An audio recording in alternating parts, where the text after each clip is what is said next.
दिलों में हुब्बे वतन है अगर तो एक रहो, निखारना ये चमन है अगर तो एक रहो।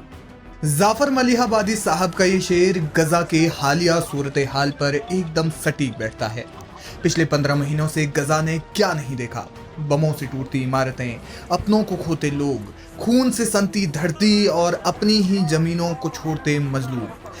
ऐसी तमाम बातें हैं जो गजा पर कही जा सकती है, लेकिन अफसोस कि अल्फाज में ये दर्द बयां किया ही नहीं जा सकता।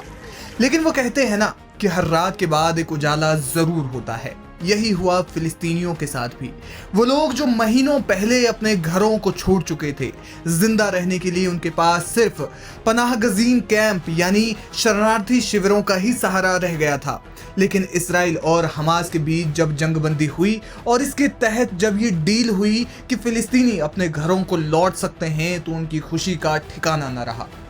जैसे ही उनके लिए गजा की ओर जाने वाले नेटजरिम कॉरिडोर के रास्ते खुले गए, महज 2 घंटों में ही 2 लाख से ज्यादा फिलिस्तीनी उत्तरी गजा में अपने घरों को रवाना हो गए। जी हाँ, ये जानते हुए भी कि उनका घर अब घर नहीं बल्कि मलबे में तब्दील हो चुका है। ये जानते हुए भी कि वे शायद वहां रह भी नहीं पाएंगे, न रात गुजारने का ठिकाना, न दिन में रहने को जगह। लेकिन बावजूद इसके गजा के मजलूम अपने घरों को ऐसे रवाना हुए जैसे सालों से उनका वहां कोई इंतजार कर रहा हो, जैसे कोई हो जो उनकी राह देखे खड़ा हो। उनके चेहरे पर खुशी तो है, लेकिन जाहिर है कि मन में तमाम सवालात भी होंगे। मसलन वे कहाँ रहेंगे, कैसे रहेंगे, बच्चों का ध्यान कैसे रखा जाएगा, वगैरह वगैरह। मीडिया रिपोर्ट्स के मुताबिक उत्तरी गजा में लोगों के रहने के लिए करीब 1,35,000 टेंटों की जरूरत हो सकती है। इसके अलावा लोगों को खाने पीने की दिक्कतें ना हो, इसके लिए भी युद्ध स्तर पर अभियान चलाने होंगे। लेकिन बड़ी बात यह है कि लोग गजा की ओर लगातार लौट रहे हैं और ये संख्या और भी ज्यादा बढ़ रही है।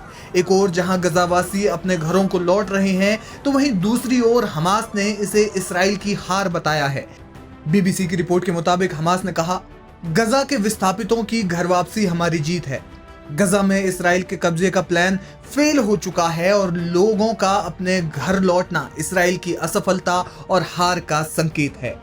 हालांकि जंगबंदी के समझौते के तहत 25 जनवरी को ही फिलिस्तीनियों की घर वापसी का सिलसिला शुरू हो जाना चाहिए था, लेकिन इसराइल ने आरोप लगाया कि हमास ने एक और बंधक अरबेल येहूद को नहीं छोड़ा और ना ही उसने बंधकों की लिस्ट उन्हें सौंपी, इसलिए इसमें देरी हुई। इसके बाद हमास ने अरबेल येहूद को छोड़ने पर सहमति जताई, तब इसराइल ने गजावासियों के लिए नेटजरिम कॉरिडोर खोला।